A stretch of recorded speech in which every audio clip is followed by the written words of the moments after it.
Welcome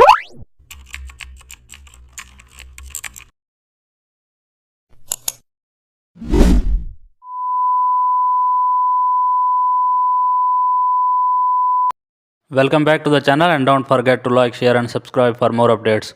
Today we are diving into an exciting tutorial how to extend backgrounds in Photoshop. Start by increasing your canvas size in Photoshop. Select the clone stamp tool and choose a soft brush. Hold Alt and sample the edge of your current background. Paint outward to fill the extra blank space. Match the textures and direction of the original background. Adjust brush hardness depending on surface details. If cloning skies or gradients, use low opacity for smoother transitions. For textures walls, use multiple sampling points to avoid repetition. Clone from light to dark areas carefully to keep tones balanced. Zoom in on details like shadows or lines for accuracy. Merge and